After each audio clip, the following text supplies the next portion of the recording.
네, 취재 수첩 시작하겠습니다. 유희정 기자 스튜디오에 나와 계십니다. 어서 오세요. 네, 안녕하세요. 네, 저희 울산 MBC가 지난 10월부터였습니다. 네.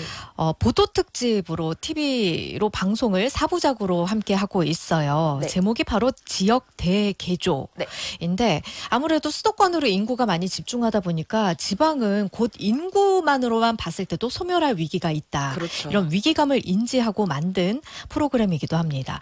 여기에서 집중적으로 취재를 또 하셨잖아요. 네네. 오늘 그 이야기를 좀 해볼까 합니다. 네.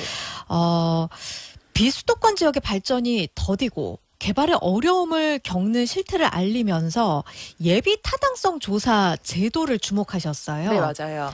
보통 예비 타당성 조사하면 일반 사람들은 큰 국가 주도 사업을 할 때 꼭 네. 통과해야만 하는 것 네. 이렇게 알고 있거든요. 왜 여기에 네. 주목을 하고 계실까요? 지금 말씀하신 게 예비 타당성 조사의 정의에 거의 일치합니다. 예. 실제로 우리가 뉴스를 보거나 듣다 보면은 이렇게 지역에서 대규모 사업 추진을 할 때마다 오르내리는 이름이 바로 예비 타당성 조사죠. 네. 그리고 뉴스를 취재하고 적는 저희들 입장에서도 지역의 수건 사업이나 뭐 건설 사업 같은 거 추진할 때 이 부분에 굉장히 주목을 많이 해요. 그래서 저희가 심지어 기사 제목을 뽑을 때도 뭐 예비 타당성 조사를 꼭 통과해야 된다. 뭐 이번에도 탈락했다. 뭐 어떻게 하면 면제받을 수 있을까 이렇게 네. 예비 타당성 조사를 중심으로 우리가 지역의 수건 사업에 대해서 얘기를 참 많이 하거든요. 그러니까 이러다 보니까 이제 예비 타당성 조사는 지역에서 뭔가 큰 사업을 하기 위해서 꼭 해야 되는 것 같은데 그게 굉장히 어려워 보이고 뭔가 되게 어려운 과정이라서 이게 뭔가 뛰어넘어야 되는 거대한 걸림돌처럼 여겨지기도 하는 게 현실이에요. 관문이기도 하고요. 그렇죠. 관문인데 굉장히 어려운 관문으로 느껴지는 거죠. 예. 근데 사실 정의만 놓고 보면요. 예비 타당성 조사는 국가 재정 낭비를 막기 위해서 이런 대규모 사업이 필요한지 아닌지를 검증하는 객관적인 조사 절차의 하나일 뿐입니다. 그리고 이 조사를 통해서 이 사업 안 하는 게 낫겠는데요. 이렇게 결론을 내린다고 해서 반드시 꼭 사업을 하지 말아야 된다. 사업하면 너네 처벌한다. 뭐 이런 법이 있는 것도 아닙니다. 예. 그러니까 이거는 정말 국가 재정을 잘 쓰기 위해서 만들어 온 하나의 절차에 불과한데 사실상 지역의 어떤 뭐 수건 사업을 할지 말지를 결정하는데 이게 완벽하게 거의 100% 사용이 되고 있고 여기서 안 된다고 하면 안 돼가 돼버리니까 지역 입장에서는 이거 지역에서 발전하려고 노력할 때마다 이 예비 타당성 조사라는 게 자꾸 장애물이 된다 이렇게 여기게 된다는 거죠. 그래서 아니 이게 조사의 제도 이름으로 봤을 때는 전혀 그 지역 발전을 가로막기 위한 취지가 아닌데 왜 결과적으로 지역 발전을 가로막는 것처럼 여겨지는가. 그러니까 이 제도의 취지와 실제 운영되는 것 간의 괴리가 어디서 발생하는지 좀 궁금했어요. 예. 이 부분을 좀 위주로 진행을 했습니다. 그러면요. 이게 법적으로 강제된 건 아니잖아요. 네. 예비 타당성 조사에서 타당하지 않다라고 나온다고 해도 꼭 네네. 이걸 지켜야 하는 법은 없다면서요. 예, 맞아요. 그러면은 조사를 왜 하는 거예요? 네, 그게 이제 필요하겠죠. 이거는 예비 타당성 조사가 왜 시작됐는지를 살펴보면 답이 있습니다. 예비 타당성 조사가 시작된 기원이요. 놀랍게도 1997년에 IMF 외환 위기가입니다. 예, 이때 시작이 된 거예요. 왜 그랬냐면 IMF가 우리나라에 그 당시에 돈을 빌려줄 때 돈을 그냥 빌려주고 제때 갚아 이러고 끝나는 게 아니라 돈을 빌려주면서 우리나라 국가의 각종 정책에 뭐 여러 가지 입도되고 좌지우지를 많이 했잖아요. 네. 그때 우리나라의 재정 정책에 대해서 굉장히 많이 지적을 했어요. 예. 그러니까 그동안은 이제 우리나라가 고속 성장을 추진하는 쪽으로 일변도로 가다 보니까 그래서 거품이 생기고 그게 터지면서 외환위기가 왔다는 거죠. 그러니까 성장률 추진이나 이런 걸 하는 걸 좀 줄여고 그다음에 재정의 투입 같은 것들도 긴축적으로 수행을 해라. 그러니까 국가 재정을 지역이나 국민한테 퍼주는 행위를 그만둬, 줄여 이렇게 요구를 했던 거죠. 그럴 때 당장 재정 지출을 줄여야 되는 상황이 벌어졌는데 가장 돈을 안 쓰기가 좋은 게 뭐겠어요? 바로 뭘 짓고 건설하는 그러니까 이런 사회 기반 시설을 조성하는 사업들인 거죠. 네. 왜냐하면 이거는 워낙에 한꺼번에 많은 돈을 투입해야 되고 시간도 오래 걸리니까 그렇죠. 일단 이거 사업 한두 개만 걷어내도 재정 지출을 확확 줄일 수 있는 거예요. 예. 거기다가 또 명분도 있었던 게 옛날에도 사회 기반 시설을 만들기 전에 타당성을 조사하는 제도는 있었는데 문제는 그 사업을 시행하는 부서 스스로 타당성을 조사합니다. 그러니까 조사의 객관성이 담보가 안 된 거예요. 그래서 IMF 직전에 1994년부터 98년까지 5년 동안 시행 진행했던 정부의 타당성 조사가 33건이 있었는데 이 중에 이건 타당하지 않으니까 안 할래라고 스스로 철회한 게 울릉도의 공항 짓는 사업 딱 하나뿐이었다고 합니다. 그 정도로 이게 타당성을 많이 잃어버리고 있었던 거죠. 그러니까 사실상 요식행위가 돼버린 겁니다. 네. 그래서 도입된 게 예비타당성 조사입니다. 그래서 99년부터 운용이 됐는데요. 그러니까 조사제도 뜻 그대로 무분별하게 국책 사업을 추진하는 걸 막기 위해서 사업을 추진하기 전에 예비로 그 사업이 필요한지 타당성을 근데 누가 조사하냐면 정부 당사자가 조사하는 게 아니라 제3의 기관, 조사기관, 전문가들이 조사를 한다는 거죠. 그러니까 정부가 사업을 시작하기 전에 독립적이고 객관적으로 그러니까 신중하게 이거를 할지 말지를 미리 살펴보는 제도라고 생각하시면 됩니다. 예. 그럼 이 조사가 어떤 식으로 진행이 될까요? 그런데 그 독립적으로 객관적으로 신중하게 조사를 하고 있는지는 조금 의문이기도 하거든요. 지역 입장에서 그런 얘기가 참 많이 나오죠. 예. 일단 조사의 제도 운영 방식만 일단 먼저 놓고 생각을 해볼게요. 이게 1999년에 조사가 도입된 이후로 이렇게 비수도권에서 문제 제기가 많았기 때문에 여러 번 개선이 됐습니다. 가장 초창기에 2006년까지는 딱 두 가지 파트를 봤어요. 하나는 사업의 경제성 그리고 다른 하나는 정책성입니다. 일단 경제성부터 보면 말 그대로예요. 내가 들이는 비용 대비 효과가 얼마나 나올까? 이거를 따져보는 겁니다. 네. 가장 쉽죠.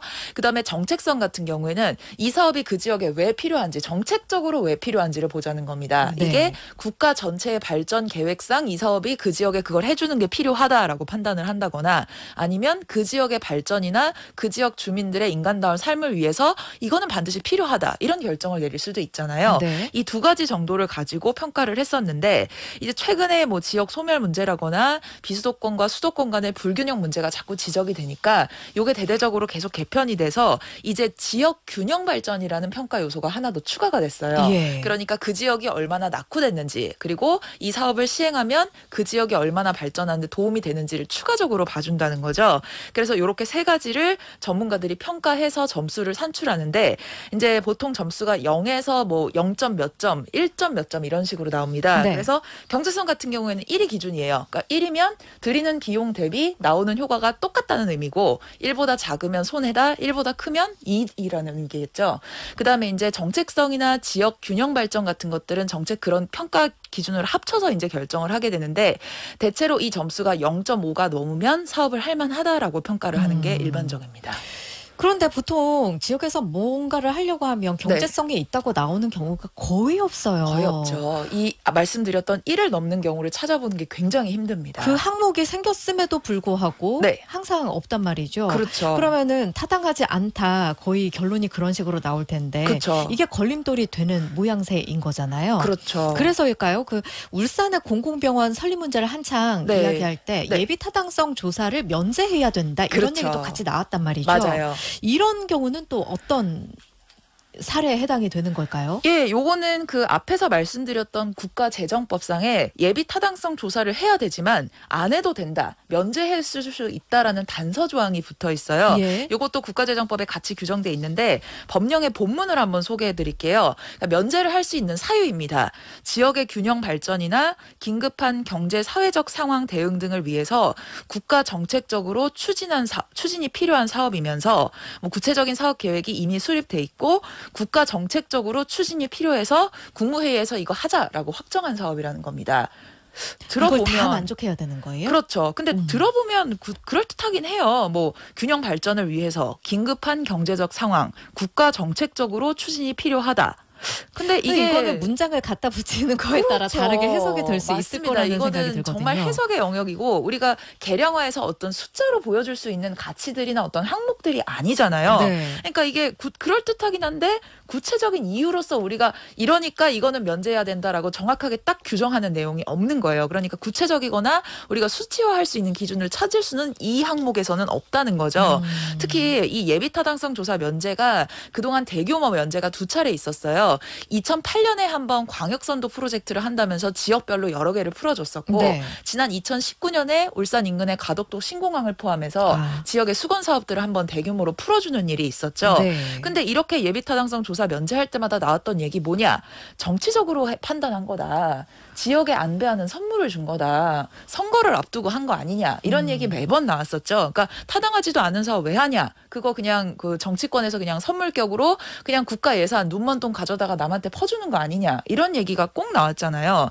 그러니까 애초에 예비 타당성 조사가 시작됐던 계기가 이런 예산을 쓸 때 이런 정치적인 안배나 이런 것들이 개입되는 걸 막고 전문가들이 판단해서 이 사업의 타당성을 조사하는 게 취지였는데 이제 그게 무력화된다는 거죠. 그러니까 이제 포퓰리즘 논란에서 굉장히 자유롭기가 어렵게 되는 거예요. 네. 물론 이제 비수도권이나 낙후 지역에서 필수적인 기반 시설을 확보하는 건 굉장히 중요하겠죠. 네. 근데 이제 이게 예비 타당성 조사를 비수도권이 통과하기가 너무 어렵다 보니까 지역 입장에선 자꾸 면제에 매달리게 되는 거예요. 근데 사실은 지역 입장에서는 꼭 필요한데 괜히 면제를 받으면 마치 안 필요한데 면제를 받고 정치적인 특혜를 안배를 받은 것처럼 것처럼 잘못 오해를 사게 되잖아요. 지역 입장에서도 이거 당당한 거 아니거든요. 그러니까 면제를 받는 거 대신에 좀 정당한 절차를 거쳐서 예비 타당성 조사의 허들이 조금 적절하게 낮아져서 우리가 어느 정도 조사를 통과해서 타당하다고 판단이 되고 누구든지 그럴 만하다고 인정되는 방식으로 조사 제도가 개편되거나 아니면 조사 이후에 의사결정 방식이 바뀌어야 되는 거 아니냐 이런 지적도 있습니다. 네, 이게 잘 바뀌면 좋을 텐데 그렇죠. 이게 그런 걸 한번 알아보면 좋을 것 같아요. 예비 타당성 조사를 했는데 네. 타당했다고 나온 사업이 현재 어떤 상황인지 그쵸. 혹은 타당하지 않았다고 나왔었는데 당시에는 네. 지금은 또 성공한 사례도 있지 않을지 그 사례를 좀 보면은 훨씬 이해가 쉬울 것 같아요. 예, 저희가 방송에서 다뤘는데요. 한 가지 사례를 먼저 말씀을 드릴게요. 지금 말씀드린 사례 중에 타당하지 않다고 판단했는데 성공한 사업이 있습니다. 예. 예를 들면 경상도에 상주에서 안동을 거쳐서 영덕까지 연결하는 고속도로가 있습니다. 이게 예. 2016년에 개통을 했어요.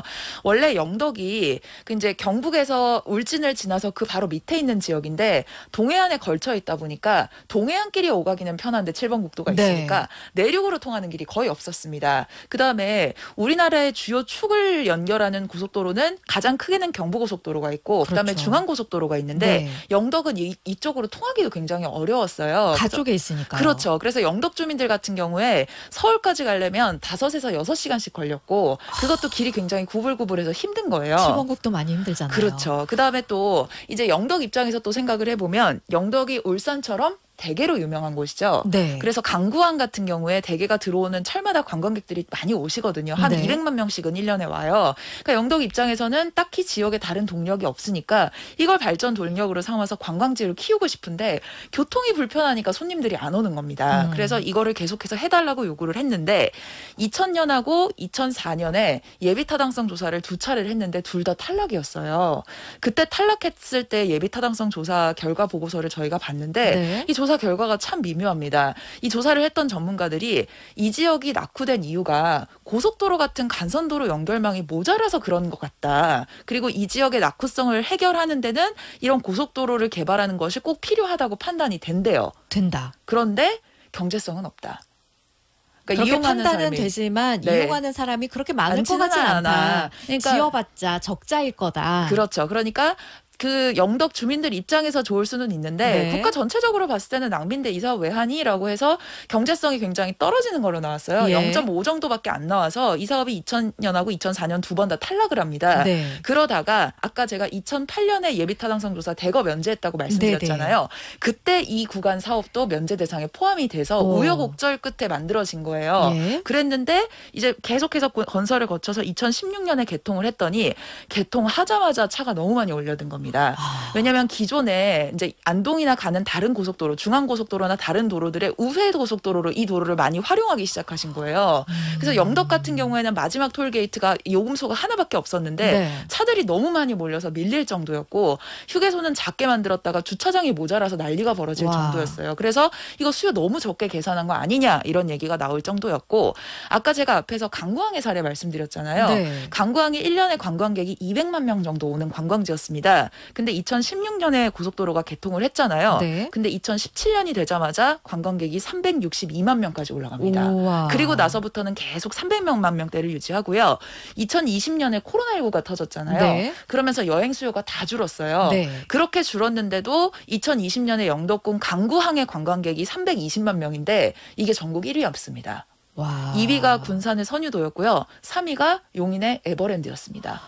에버랜드보다 사람이 더 많이 간 거예요. 그러니까 이제 정부에서 얘기했던 경제 타당성 조사랑 실제 결과가 일치하지 않는 상황이 얼마든지 나올 수가 있는 게 왜 이런 일이 벌어지냐면 사업을 이제 추진하는 지역의 입장과 그다음에 수도권에서 보는 입장이 다를 수밖에 없고 이 사업의 그 타당성을 조사하는 그 검증 과정에 참여하는 전문가들이 대부분 수도권에 거주하고 있거나 수도권 대학의 전문가라거나 그렇죠. 지역에 있는 사람의 시각하고 조금 다를 수도 있겠군요. 그렇죠. 그래서 이제 지역 입장에서 답답한 게 도로 건설 사업 같은 거 지역에서 꼭 필요합니다라고 얘기하면서 이제 예비 타당성 조사를 할 때 현장 조사를 하려고 와요. 네. 그러면 이제 전문가들이 오잖아요. 그런데 전문가들이 오는 시간이 출퇴근 시간대 새벽 시간에 옵니까? 밤 늦게 오나요? 안 않죠. 오죠. 항상 12시, 1시 이럴 때 오는 거예요. 네. 그리고 이제 현장 요원 조사를 했다고 왔다고 해서 보기에는 당장은 도로가 안 밀리는 것 같거든요. 그러니까 이제 조사하는 사람들이 아니 우리 수도권 서울 도로 같은데 강변도로나 올림픽도로 이런 데는 하루 종일 밀리는데 여기는 안 밀리네요. 근데도 해줘야 됩니까? 이런 소리가 나온다는 거예요. 그러니까 그만큼 지역의 현실을 충분히 반영하지 못해서 꼭 필요한 사업인데도 추진이 안 되고 이제 계속해서 좌절이 되고 그러니까 지역 입장에서는 뭔가 추진할 동력을 못 만들어내는 상황이 실제로 이렇게 벌어지고 있다는 거죠. 좀 씁쓸한 게 네. 하다못해 학생들 자취방을 구하더라도 그렇죠. 비 오는 날에도 한번 가보고 밤에도 맞습니다. 한번 가보고 낮에도 한번 가보고 그렇지 그렇죠. 않습니까? 네. 하물며 국책 사업을 하는데 네. 조사가 그렇게 지역의 시각에서 바라봐 주지 않는다면 그렇죠. 이거는 조사에서부터 문제가 좀 그렇죠. 나타나는 것 아닌지 그런 네. 생각이거든요. 그렇죠. 그래서 현장 조사나 이런 것들의 폭을 좀 더 강화를 해야 되고 이제 지역 입장에서는 중앙의 입장과 지역의 입장을 좀 동등하게 반영을 해줬으면 좋겠다. 그러니까 뭐 분석의 비중이나 뭐 분석의 방식, 세세한 방식을 지금 따지자는 게 아니라 예비 타당성 조사를 할 때 중앙에서 판단한 결과가 이렇습니다라고 내놓는 결과물이 있다면 지역에서 지역 입장으로 내놓는 결과물이 이렇습니다라는 것도 비슷한 비중으로 고려가 돼야 된다는 주장을 하기도 합니다. 그러니까 논리적으로 좀 객관적으로 판단을 해보자. 그렇죠. 두 개를 같이 놓고 좀 대안을 고민하거나 그런 절차가 있는 것도 필요하겠다 이런 제안도 그리고 있습니다. 지금 현재는 우리나라 객관적인 통계로 봤을 때도 네. 지역의 여러 곳이 실제로 몇 년 안에 아예 소멸될 것이다 이런 그렇습니다. 극단적인 조사까지도 나왔었잖아요. 그렇죠. 네. 그렇기 때문에 지역의 불균형을 해소하는 차원에서 좀 더 그 예. 논리를 만들어가야 된다는 생각이 드네요. 맞아요. 그런데 사실 또 예비 타당성 조사를 아예 안 할 수는 없는 게 반대로 생각해 보면 국가 예산을 500억 원, 1,000억 원씩 투입을 하는데 그 정도 돈을 쓰면서 사업이 타당할지 안 할지 사전에 확인도 안 해보고 추진한다는 거 그것도 사실 좀 이상하기는 하잖아요. 그러니까 예비 타당성 조사 자체를 진행은 하고 어느 정도 문턱은 유지를 하는데 이제 저 이후에 정책 결정을 할 수 있잖아요. 예를 들어서 예비 타당성 조사를 합니다. 그리고 나서 이 조사 결과는 어디로 가냐면 국회에 제출이 돼요. 국회에 예를 들어서 도로를 건설한다고 하면 네. 이제 국토교통부가 관련이 돼 있는 거고 국회에는 국토교통위원회라는 상임위원회가 있죠. 네. 거기 제출이 됩니다. 그러면 국회의원들이나 정책 결정하는 공무원들이 이 조사 내용을 보고 판단을 해요. 그러니까 국가재정법상 예비 타당성 조사 결과 보고서가 국회나 정부로 들어갔을 때 이 국회나 정부에서 이걸 반드시 따를 필요는 없습니다. 그러니까 일이 아니고 이 사업 안 하는 게 낫겠는데라고 전문가들이 판단했더라도 정치적으로 판단해서 이게 아니야 그 지역에는 꼭 필요해 지역 입장을 얘기를 들어봤더니 경제성이 없더라도 이건 투자할 필요가 있어라고 판단할 수 있다는 거죠. 조사를 좀 네. 이렇게 해서 경제성이 없으니 안 돼가 아니고 네. 이렇게 경제성이 없는데 어떤 식으로 굴리면 최대 이익을 낼 수 있을까 이런 점으로 좀 바꿔갔으면 좋겠다는 생각이 드네요. 네, 그리고 아주 거칠게 비유를 하자면요. 우리가 돈이 안 된다는 이유로 경찰서, 소방서 문 닫게 하지 않잖아요. 예. 어떤 시설들이 그 지역의 발전을 위해서가 아니라 그 지역 주민들의 기본적인 인간다운 삶을 위해서라도 꼭 필요한데 이걸 경제성 논리로 자꾸 접근하면 문제가 되는 거거든요. 그리고 국가는 반드시 경제성의 논리만으로 돌아가는 조직이 아니잖아요. 그러니까 예비 타당성 조사가 이 사업의 필요성에 대한 정보를 생산하는 기능 자체는 그대로 두는데 이후에 정책 당국자들이 판단하는 과정이라거나 정치적으로 논의를 한다거나 중앙과 지방이 협의를 한다거나 이런 과정을 거쳐서 예타에서 내놓은 조사 결과물이 100% 그대로 반영 반영될 필요는 없다는 거죠. 어떻게 생각해 보면 이게 더 비민주적이에요. 왜냐하면 예비 타당성 조사는 소수의 전문가, 특정 기관에서 생산한 정보인데 국가의 예산을 쓰는 거를 오로지 이들이 생산한 결과물에 의존한다는 것도 그다지 민주적이지는 않죠. 네. 그래서 지역의 목소리를 좀 더 많이 반영을 해서 예타 조사 결과를 활용하는 정책적인 손질이 좀 필요하다는 얘기가 나옵니다. 예, 우리 모두의 고민이 필요하겠습니다. 네. 오늘은 우리나라 지역 불균형 문제 그 안에 예비 타당성 조사가 무엇인지 어떤 식으로 좀 방향을 바꿔가야 할지에 대해서 이야기 나눠봤습니다. 지금까지 유희정 기자셨습니다. 고맙습니다. 네, 감사합니다.